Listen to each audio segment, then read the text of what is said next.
కత్తి సినిమాకు కత్తి లాంటి స్క్రిప్ట్ సమకూర్చింది డైరెక్టర్ మురుగదాస్.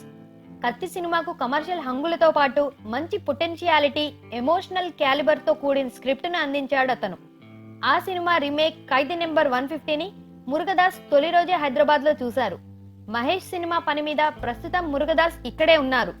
అయితే ఖైదీ నెంబర్ 150 సినిమాలో కామెడీ ట్రాక్ చూసిన మురుగదాస్ చాలా ఫీల్ అయినట్లు తెలుస్తోంది. ఎందుకంటే మురుగదాస్ కు లిక్కర్ అంటే కిట్టదు. తుపాకీ సినిమాలో విలన్ కూడా గ్రీన్ టీ తాగుతున్నట్లు చూపించారు మురుగదాస్. అలాంటిది ఖైదీ నెంబర్ 150 సినిమా హీరోకు కమెడియన్ కు మధ్య ట్రాక్ మొత్తం లిక్కర్ తోనే నడవడం చూసి ఆయన ఇదేంటిలా అని తనతో ఉన్న వారితో ఒపీనియన్ షేర్ చేసుకున్నట్లు తెలిసింది. అదే విధంగా ఆలీకి ఆడవేషం వేయడంపై కూడా ఇదేం కామెడీ, మరింకేదైనా ఆలోచించవచ్చు కదా అని ఫీల్ అయినట్లు తెలుస్తోంది. కానీ మన మాస్ జనాల టేస్ట్ అలాగే ఉంటుందని మురుగదాస్ కు తెలియదేమో.